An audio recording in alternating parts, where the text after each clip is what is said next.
Welcome to the Multifamily Investor Nation podcast. I'm your host, Whitney Elkins Hutton, Director of Investor Education here at PassiveInvesting.com. And I'm so excited to be joined today by two powerhouses in multifamily real estate, Dustin Heiner and Jason Yarusi. Dustin and Jason, welcome to the show. Great to be here. Whitney, thank you so much for having us. Absolutely. Well, hey, before we dive into the Cove, 355 units in a metro right outside of Nashville, Tennessee, you guys tell us a little bit about yourself, how you got into multifamily real estate and where you're at today. Well, I'll go first. So my name is Dustin Heiner. I started investing back in 2006, just bought property after property, single family homes or residential, 4 units and below. Eventually I had 30 plus properties, all literally cash flowing. And I quit my job because I didn't need to work anymore because I had plenty of money coming in and cash flow. And these are the properties I will literally give to my kids. I'll hold on to them forever, then give them to my kids. But then I've always played Monopoly growing up. And I've known that because playing Monopoly, you start with land and you get houses, and eventually you get to properties that have lots of tenants in there, like hotels. And so after quitting my job, still started building more and more in my investing business, I got into hotels, so I invested in some hotels. And then now I love multifamily because it's like economies of scale. You're doing you're buying one property, but you're getting so much more return out of it. Plus you're helping a lot more people. So I personally have 30 plus properties that I own. I have hotels and apartment complexes now. And with that, I even have my own podcast and coaching and all that sort of stuff. But it's fun because now, because of my real estate investing, all the passive income that comes in, I can literally come on podcasts and talk to great people like you, Whitney, and Jason, and just really help people to invest in real estate because I've seen it change my life dramatically for the better. All right. My name's Jason Yarusi. I took a little less of a direct route. I got a finance degree in school and figured the best use case for that would be to move to New York City and work as a bartender. And so I did that for a number of years, and which I wasn't really too much of a fan of, and finally got tired of just the transactional nature of what I was doing, and started looking at some hard choices of just changing the narrative. So I went from being a bartender to owning bars and restaurants in New York City. I opened and sold a brewery in New York City, and then moved to New Jersey to help the family construction business. Took that business about 20 times the revenue from where it was based on hurricane work that we were targeting after Hurricane Sandy in New Jersey. Again, very transactional, everything we were doing. Like if there was 25 hours in a day, 8 days a week, we would have used them. So we kept looking for the next piece, and that led us into the word real estate, which in, most of the listeners can understand is just this big blue ocean of a million things. You could flip houses, tax liens, Airbnb, wholesale, all of the above. And so what we did is that we started dipping our toes into everything and finding that things were going good, but nothing was going great until we came upon someone who just on a podcast like this was targeting to buy apartment buildings. And so we had done the same thing. We started to buy some out-of-state rentals, which were some duplexes and triplexes. But we sold all of them off, dove all in about 2015 and learning the model of acquiring apartment communities. And then in 2016, 2017, I acquired our first 94 unit, which was the first of a little over 30 transactions we've done to date, a little over about 3,000 plus units, mainly down here in the Southeast, a lot of it targeted here around where we live in just south of Nashville, Tennessee.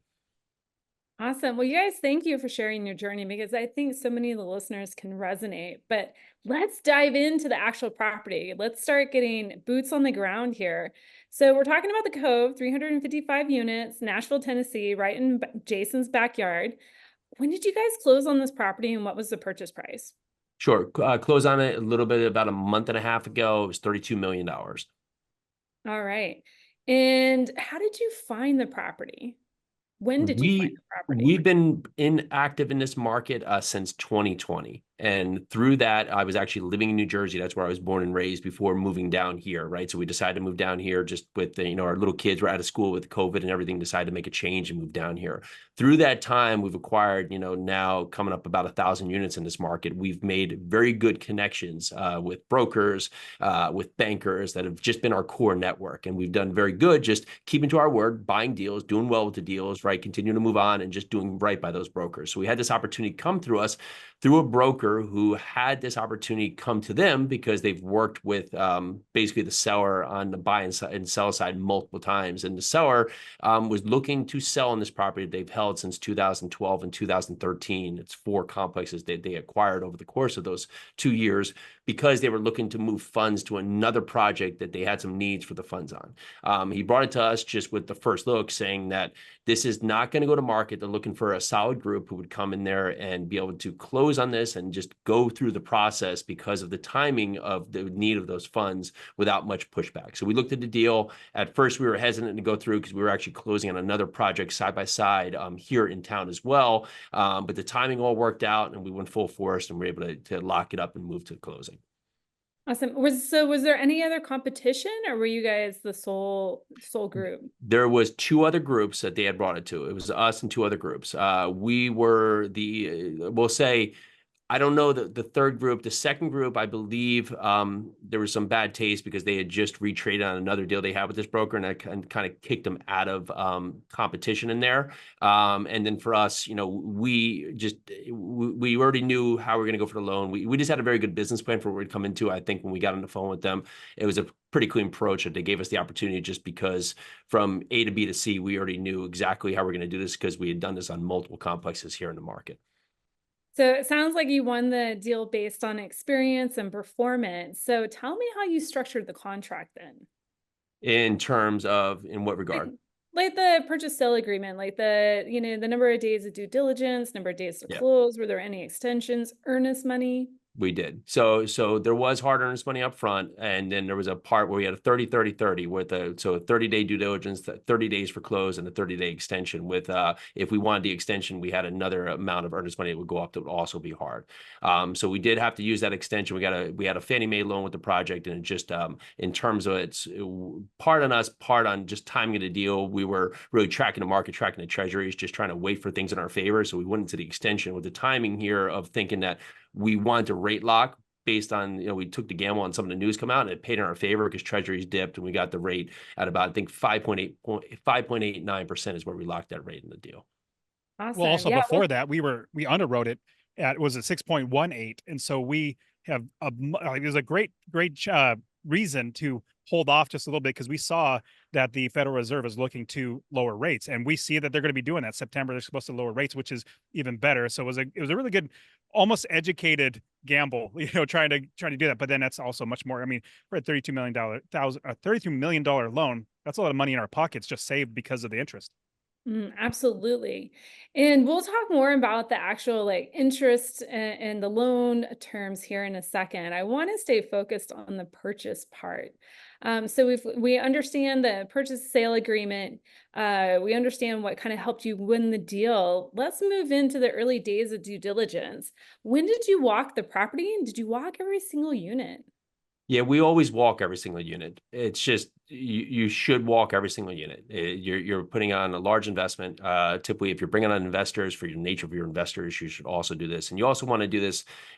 We do this as part of due diligence to make sure we're doing in our timing here. But then we also will get back if there's anything we cannot get into that day. We'll make sure we follow up to go into. So 355 units. We had 4 teams out there. We have a property management company that we work with continually out here that manages a little over 4,000 units just in this county. So they're really focused, really specialized, know what they're doing. So we came out there, walked all the units with them. We also had someone come out and scope all the sewer lines and then do all the mechanicals and the roofs, right, just to go through there. 3 of the buildings were built in just early 2000s. One of the buildings was built in the 1970s. We knew that was where most of our focus was going to be. So teams got in, dove in. It was the hair that we expected. Let's say, the one building needs roof work, needs siding work. But in terms of nature and condition, the biggest thing that we had to look at from a business plan approach is that across the 4 complexes, there's 11 different floor plans. And so just how we were going to focus on now marketing this, because one of the things which to our advantage that the prior owner was doing that we were going to change is they had one model unit to show for the entire complex, and they were using a model unit right by the office, which is in the worst floor plan and the oldest building. So we knew that we could basically dress up and market this more proficiently. One, because we have a team that has 4,000 units here and knows exactly what the market's going to do.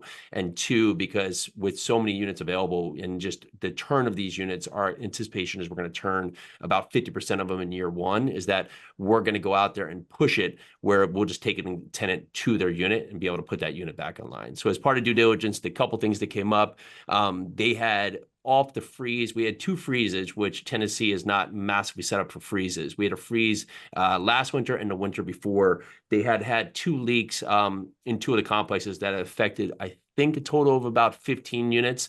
And a lot of this was just simple fixes. They have attics, they have metal roofs, they have attics, they have the water heaters up there. The water heaters don't have pans. So they were having, basically cracked pipes, and then it was basically flooding out into the attic and all the sheetrock and causing chaos.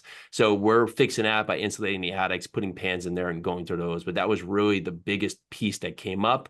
There was 1 sewer line that did need care. So we put that back on them, just saying we prefer this to be taken care of closing. And they did go through and fix on that sewer line repair. I've never really understood why water heaters go in the attic. My parents lived in Houston, Texas, and all the properties down there, I feel like the water heater is in the attic. And when it goes out, it's a disaster. I think they think of it as not the problem that could become, but how I can get more floor space back and consistency of the layout. Because if not, then they have to find a spacing for it that's going to take away from what they would see as rentable square feet.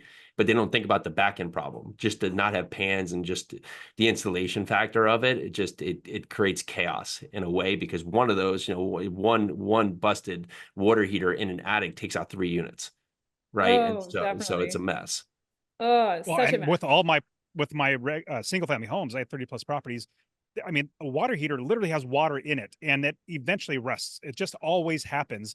And to not have that foresight, but like what we're doing with the property, putting in pans in there, making sure, because we can't physically move it, we can't take up floor space, so we have to do our best there. But the fact that they didn't even have a pan there to prevent potential leakage, it's just silly. Well, I think that's a unique opportunity, for, an operator who has been a little nervous about, taking on a property. Maybe they see that as an obstacle. Like sometimes it's just a simple solve. I mean, how much does that pan actually cost to put below the water heater? Not much. When you're acquiring properties, you want to look at those as something that you can go in there and fix, right? We're solving problems, and it's solving problems, one for tenants, for our own need, from our own investment nature, and then also for our investors, right? So if you look at those things, those are going to come up. Like if that's my biggest problem on a property, fantastic, right? So you want to look at big problems and say, okay, is there a cure to that that's easy, that can add value? And that one, the biggest thing is that they had some losses, that they had insurance claims, and so those losses, right, carried over to our insurance. So ideally, we're doing these fixes because we know we have an elevated insurance cost going into the project that is going to come down, which will ultimately, after a year, is going to really help our numbers forward even more than they are today. Well, that carries me into the next part of the conversation is, were there any, since you had multiple ages of these buildings, and I assume all on the same tax parcel, right? Just different stages of No, it's construction? different tax parcels. Oh, okay. 4 Yeah, different so tax. Are they contiguous? they were acquired in 2 phases, and so they're side by side, but they actually adapt into 2 different streets of how they go. So the portfolio intertwines between 4 properties here, and they're in different tax parcels. Okay.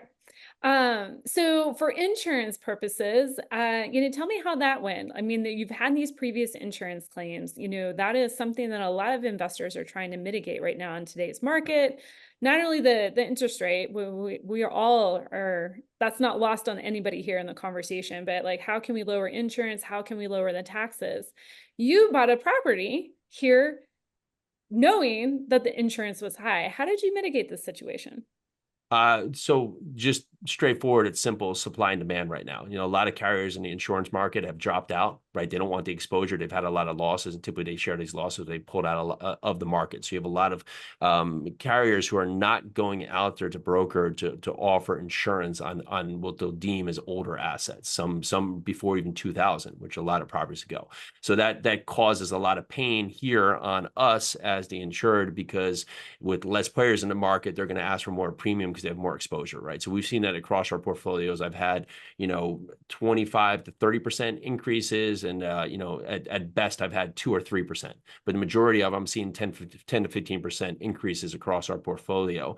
And it's ebbs and flows. So of course we're going to see that, and then more players will come to the market because they'll see opportunity, right? And then that will bring insurance values back into tolerance. But for now, it's elevated, right? And so when we look at this, we knew what the rest of our portfolio was doing here in town, and we knew that the exposure was simply due to the losses that they had faced in the property. So we needed to go in there and show proactively that we were making change to correct this, so this wouldn't be a cause of future losses. So we'll do this, right? We're making notes when we go back to market, throughout, and we've actually we have a 90-day minimum buy with our insurance, or minimum pay, meaning that you have insurance, and if I cancel it in month 1, I still owe 3 months of insurance. So after that 3-month period, right, we're still going out there tracking the market to see what the market's doing, to see if we can go out there and find a better policy.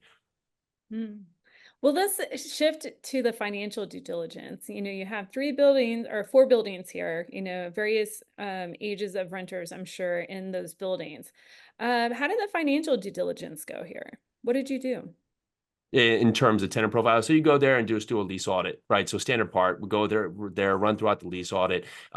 We have very similar nature properties, right? Very similar tenant base, right? Very similar. So we were just mainly looking at the current existing tenant base, right? The renovations are going, where they're missing, of course, on any of the revenue streams, so that they're missing on some of the other income that we could pick up there and some of the other pieces. And then strictly back to why are they not hitting some of the financial marks we're hitting on other properties. And it just came down, they were managing this from out of market, where we're here in market. So we're using different marketing channels that are just able to lease this more proactively at the rates that we feel we should be justified, which we are now showing they are justified, with the other income narratives that we know that we're already accomplishing on other properties. So if we had to come in here basically without the data, there would have been a lot more digging, but we are the comps for this property with a lot of our other comps here in the town. So we know where a lot of the misses were on the property. One, because they had a very low basis. They brought this, over 10, 11, 12 years ago. So operational wise, they didn't have to be so stringent, maybe potentially from their choice on their financials. But for us, it gave us a lot of upside potential to be able to go there and add value pretty quickly, just on some small little changes. And so what were those changes? What were the ways that you could add value from a financial perspective? Honestly, there was a $150 to $200 rent delta that we could walk into today. They were carrying higher vacancy on the property than the rest of our portfolio. We're typically 95 to 96% in this market. And they were hovering between like 89 to like 92 based on the months right there. Again, like it's the efficiency here. They're good operators. They just have a big portfolio and just weren't managing it here. Right. And so if you're not managing it here and you're not in the day-to-day, you can miss out on some of the tweaks that are changing in the market. If I recall, I think they were doing daily price metrics where they were changing the price daily too, which works well for Class A, but doesn't work very well for more of workforce housing, where one day to the next, based on end of the month, the beginning of the month, the rent could jump from 11, say 1,100 to 1,300. It pushes out for the market. So we changed that just to go back to our standard marketing approach. We just have our standard ALS package here that works very well. Other income adding on, just they do have submarine out there, so we added on just our standard parts where we're picking up between pet fees, admin fees, all the things of just random fees that weren't being added into the property. All right, let's switch to the financing part. So let's recap the type of financing that you put on the property and the interest rate, which was, you got to win there for sure. And then were any recourse, or what type of recourse was there, if any, and prepayment penalties, lockouts, stuff like that? Cool. Dustin, any of this you want to kick in, feel free to chime in wherever you want. I know I've been talking through it up to the pieces here. So Well, you are absolutely the brains of this entire operation. So I'm glad to have you take on. But cool. as far as financing, I love that we have one of the best parts for me for residential is a 30-year fix. I mean, great loans. It's fantastic. Now with this loan that we got for the Cove, we wanted to make sure because we have no idea what's going to happen in the market. Market seems like it's slowing down, especially with interest rates, and a lot of deals are kind of stalling. But with interest rate come down, you never know what's going to happen. So we knew that it would be better to have a little bit longer term. So my favorite part is we have a 7-year Fannie Mae loan. And so we have a huge runway to be able to exit and Lord willing, never have any, stopping distributions or capital calls, but we'll be able to weather any storm if there's any problems. But Jason, I know you were the one really got this, the Fannie Mae loan. That's not an easy process. So like Dustin said here, it's a Fannie Mae loan. It's a 7-year term. There's 3 years of interest only. The rate is 5.89%. It's got yield maintenance here. So, our business plan was a 5 to 7 year hold. So it fits right with the model to what we were looking at here. The great nature of this property is that, we were walking into a cash flow property today. So there's no massive renovations that needs to happen today, although we are doing renovations to push rents to maximize on value. The property is cash flowing day one. I mean, it's a great thing that we haven't seen in a lot of years. Basically, we got a very attractive buy for the nature of the market. We were able to walk into a great opportunity just based on timing, right? We'll say, good luck factor, and sure, timing is right in our favor too. So, but the loan fits very well for the model of the business here, and it's just one loan across the portfolio of 4 properties. Awesome. All right. So I wanted to talk about the partnership here. So there's the general partners and the limited partners. And I know you guys raised capital for this deal. So we'll talk about the limited partners here in a second. How did you organize the general partnership on this deal? So yeah, just like you said, so it's a mix of 4 GPs over here that carry on the weight of the deal, everything from, the balance sheet, being the guarantors, asset managers, capital raising. We're all part of various forms across this project. So the Murfreesboro portfolio, typically I have a standard set of partners that we've worked on together. So we act as the general partners here. We've all come together from signing a loan to going out there and just sourcing the deal to underwriting the deal. We all hold different factions within the general partnership. Awesome. And so how do you guys, and feel free to share splits if you're comfortable with it, but I think some things that people, or especially people that are getting into the active side of investing, struggle with is, okay, here's this deal, $30 million loan. I'm going to need multiple people to sign on this deal. And maybe it's not even $30 million. Maybe they're struggling with a $10 million loan or a $15 million loan. How do I find those partners, people that I know, love, and trust? And then how do I value what they're bringing to the table in order to create a win-win for everybody? So let's just go down the roles, right? You have lead generation, you have due diligence, you have balance sheet, you have asset management, you have capital raising, right? And underwriting, right? So those are the roles. So someone's gonna have to do the roles on every deal, right? And so what can you do good at? Right. And so if there's 3 of them you can do good at, or 2 of them you can do that, okay, good. So now you need someone else for those other roles. So potentially you're here, listen to a podcast like that. You can go out to meetups, right? And go into those parts. There's a bunch of great events. You guys yourselves all run some events, right? Where there are other people out there that you can look at common interests. So one, you have to look at common interests in terms of goals, right? Like if today we were talking about this project and my goal was to hold it for 7 years and Dustin wanted to hold it for 6 months, that may not be the best partnership because we have very different goals that are not aligned, right? So we're looking at the goals, right? Then looking at what we want to buy and where we want to buy, right? That's our biggest focus, because if you could talk in those 3 and have commonalities, and then you have a focus on piece of the puzzle that may fit together, well, you might find some common interest to move forward. But the interesting thing here is that, it doesn't mean you have to go form a company together. You could just do one project together and make sure it works exactly as it is. And if it does, do another one and repeat after that, right? But if not, right, you can make sure you do your best with the project, best for investors. And then the next one, do a different partnership. And I want to piggyback up off on what Jason said. So it's really about getting around good people and connecting with them. So real estate, we all know that real estate's about a property and buying properties and selling properties. But when you really boil it down, everything in life, especially real estate, is about people. If you don't have the right people around you, you're not going to be able to do very well. And if you can't help the people that are selling or the people that are trying to invest their money. Like, you need to have the right people. So Jason and his wife Peely and I, we have a conference called the Real Estate Wealth Builders Conference. Jason and Peely came and spoke at the conference 3 years now. I got to know them really, really well. Really good friends of mine. I'm actually moving to be like 5 minutes away from them. I love the area. That's where I'm moving to. In Nashville or near Nashville, same place as where the Cove is. But because we've got to know each other, because we went to, like Jason said, real estate investor meetups or real estate conferences, or being around people that are actually doing it. So that's one, is for us as general partners. They brought me on because they knew me. They knew that I could also help out. Now, for me, as far as raising capital, I had never raised capital before because I just buy my own deals and I keep my own deals. But they came to me and said, "Hey, Dustin, we think you'd be a great person to bring on and be a part of this for raising capital, as well as helping out with some asset management, because that's what I do with my properties." I said, "Let me try." And so with raising capital, it's because I met so many people and tried to help so many people to invest in real estate, to connect them to other great people, that I had a lot of people that want to invest with me. They said, "Dustin, the deal's great, but we're investing in you. We're investing with you because we want to be with you." So when you realize it, everybody listening, you really need to know that real estate is about people. And if you don't try to serve people, either the seller that's trying to sell the property, or the investor that's trying to invest their money, or your partner that's trying to connect with you, you're going to be missing out. So as best as you can, my suggestion is just connect with people and see how you can serve them, because in the end, everybody wins. Awesome.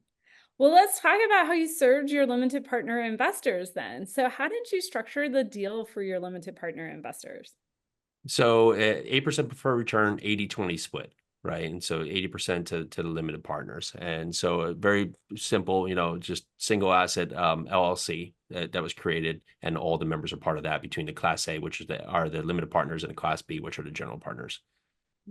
And any other hurdles or tranches in the deal? It sounds like there's no other tranches, but any other IRR hurdles? No hurdles throughout. Awesome. Okay. Now, how did you structure the fees for the limited partners? So we do standard 2% acquisition fee, it's 2% asset management fee, 1% disposition fee. All right. Now, you guys just recently took over the deal. We Any did. surprises since taking over, since this is a bit of an older property? Surprises no far. We went in there with our budget expecting to have a high tolerance for vacancy out of the gate, right? Especially because you think 355 units, you got 10 to 12% of vacancy hit just as you're out of the gate. That leaves you 35 to 40 units, and we took it on. Day one, you have a couple people that leave town, like new sheriffs in town. So we walked in with about 41 vacancies. So we had that anticipated, so we hit that pretty hard. And we've hit the ground running with the renovation package for those, and we've been leasing out as expected. One of the things that was interesting, some of their leases were rented where they had to give no notice to be able to move out. So that was one of the things that we knew were going to come up. It's like whack-a-mole, where like a tenant could just show up tomorrow and say, "I'm moving out," and just hand their keys in without penalty. So we knew we were going to face some of that, and we've been working through that as well. Were they month-to-month leases? The standard in their lease package of how it was written is that there was no notice requirement. Interesting. Yeah, correct. Correct. I think interesting is more is a word. I would say, man, don't ever do that. Like, if you're going to write a lease, don't ever put that in a lease. Well, I think the question that was rolling around in my head, and then if you guys are watching on video, the look on Jason's face was just absolutely priceless there. But the question rolling around in my head was, why on earth, as a business owner, would you do that? Like, what? There had to be a reason. I don't know if it was, why would you do that? Or maybe they just didn't acknowledge that they should not do that. Right. And so sometimes it's just the opposite. And so, it is, there's surprises that happen, but ideally most likely they were not the candidate of the tenant that we want at the property. And most likely it worked in our favor. Right. So most likely they would have been some issue that we would have had to go forward. So I take that as a happy accident that we knew it was coming, but as it comes, it gets us back to a unit that we can typically most likely we're going to be pushing rates on anyway. Right. And be able to push the narrative further, and it gets us ahead of the business plan, because that's going to trail off. That's not going to, like going forward, we have a different lease structure, of course. And like, it's going to solve very quickly as we move forward. Yeah. It happened for you, not to you. So Correct. Yeah. So I'm going to wrap up with two questions here. What did you find easy during this process that honestly you thought would be a little bit harder? And then let's flip that on its head. What did you find to be harder that honestly you thought would be a little bit easier? Dustin, go ahead. So on my end, like my main role was to raise capital. Jason and the other two partners did a great job raising capital as well. So on my end, like what I found was easier than I thought was possible was, I mean, I was blessed to raise close to $1.5 million, first time ever raising money. And the reason why I was able to do that is because for the last, I don't know, 7 or 8 years, I was just serving, just helping and helping. And people know me as a real estate investor through my podcast, the Master Passive Income Podcast. I mean, we're, 2 million downloads now, YouTube channel. And this is literally just me giving away stuff. And so for anybody thinking like, if you want to raise capital, it's people have to know you as a real estate investor, but then they also have to trust you. So for me, it was really easy for me to raise the capital because I already had a huge network of people, like thousands and thousands of people, let alone students with me as well. But that was probably I wouldn't say probably, it was the easiest thing for me to do. I was so worried. I was like, Jason, are you sure? I've never raised capital for, I might get $100,000, but I was blessed to get a 1.5. Well, and then what proved to be a little bit harder that you thought would be easier? I don't, nothing yet, honestly. I'll be completely honest because Jason and Chad, one of the other general partners, they're rock stars when it comes to everything in this business. Now, my bread and butter is residential, 4 units and below. That's a piece of cake for me. All this multifamily stuff, Jason and Chad are literally handling everything because they've done it so many, thousands of properties now. Anything to add, Jason? You know, so you buy the property, now the work starts, right? Because we're going to have this property. So like most of the work is coming, right? And we know that. So we've put together our plan, and usually the things that come up are just, the pivots you have to make, right? Just the unexpected things. Like you can do everything to go out there and scope, sewer lines and do all those parts where you're going to have ahas that come up, right? So the plan now is that we have our plan and then just to make modifications as needed. So right now, we're just fitting it in. It works very well that we've already used this plan on other properties here. So we know the use case of this plan, and that's why we're really bullish on what we're doing here in this market. Awesome.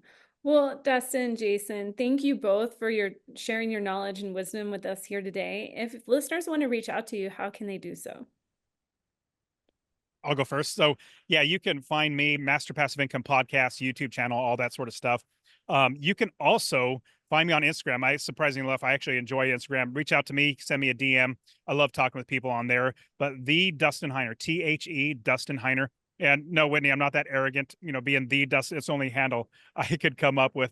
But yeah, you can reach out to me on there. I love helping people. That's what we're all about is, Jason and myself, like Jason's got an amazing podcast as well, where we just really just try to help people. But I love connecting with people.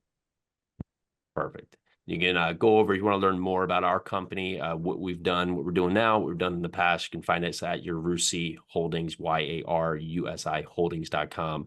Like Dustin said, I have a podcast called Live 100 Podcast, Live 100 Podcast with Jason Yarusi. Awesome. Well, thank you both for sharing your time with us here today, and we look forward to hearing about future deals. Sounds great. Thank you.